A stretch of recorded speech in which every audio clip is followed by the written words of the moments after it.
Hey guys, what's up? So these are my thoughts on Alicent Hightower and why people think that she doesn't have any agency in House of the Dragon. After watching and had a lot of time to process and think about House of the Dragon season 2 finale, which I thought was a good finale.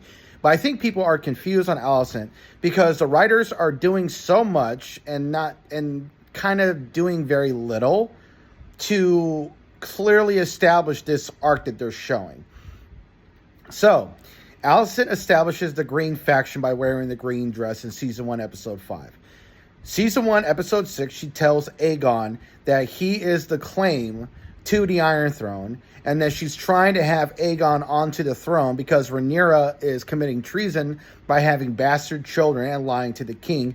Therefore, she is not worthy or ethical enough or the right to ascend the throne because of what she's doing. So, Alicent wants Aegon to be king.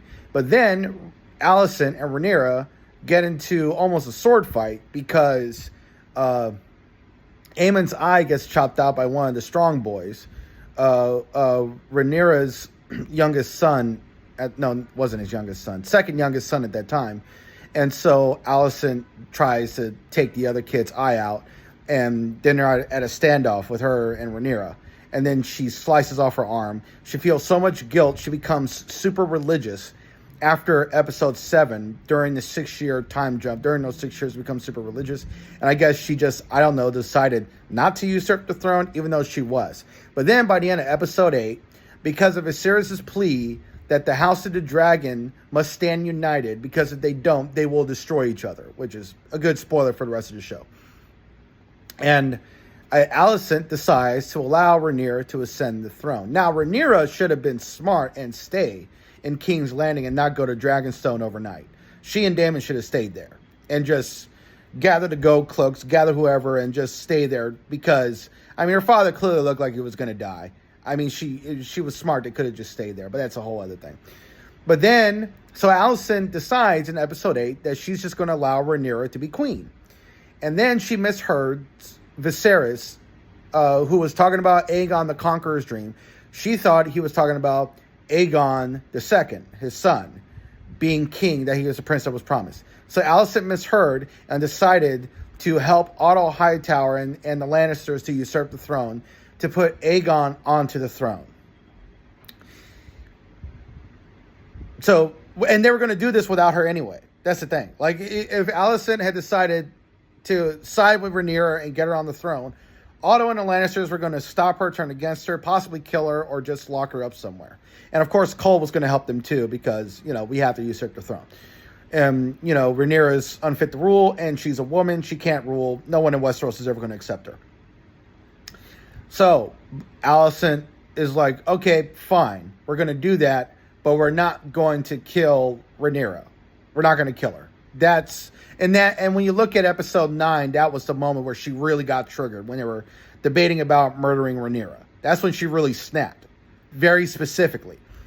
Okay, so now we're in season 2. First 2 episodes, Alicent's like gung-ho, we're usurping the throne, and she's banging Kristen Cole. And then episode 3, Rhaenyra sneaks into King's Landing from Dragonstone.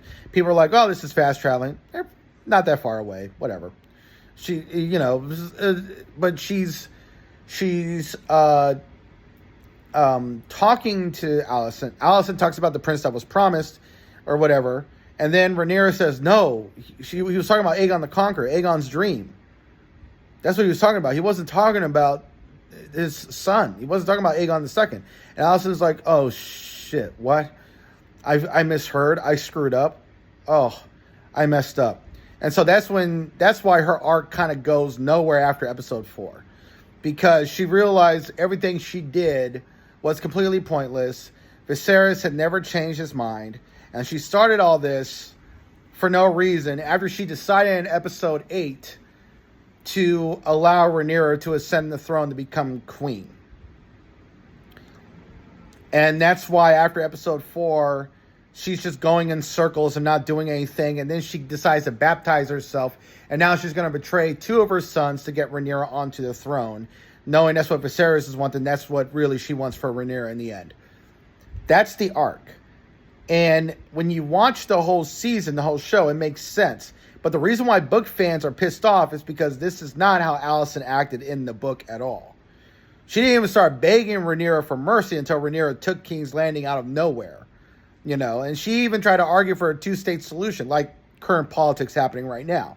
But yeah, it was Alicent's arc makes sense for the show. It's been shown, but it hasn't been perfectly laid out. And season 2 had this issue where they were doing like this D&D thing by trying to show facial expressions and her doing this self-baptism thing and whatever else, but there's no dialogue because it was a writer's strike. I guess they couldn't add any extra dialogue. And yeah, but they're showing it. But people are just confused. And now I get that. Yeah. So those are my thoughts. Overall, I give season 2 an 8 out of 10. I think season 3 will be better. But Alicent's arc has been as laid out, crystal clear. But it's a poor adaptation because it's not the character from Fire and Blood. But it is the character in the show when you look at the whole arc. And it's been shown, but not really explained. And that's why people feel she doesn't have any agency, even though she does. And that's the weird thing about it. So yeah, these are my thoughts on Alicent, who is a complex character and a very confusing character because the writers are showing so much but not explaining enough or anything. So these are my thoughts on Alicent and House of the Dragon Season 2 and her arc from Season 1 to Season 2. And I look forward to Season 3. I hope it's better. And these are my thoughts. This is Brian J's Nerd Talk. I'll talk to y'all later. Peace.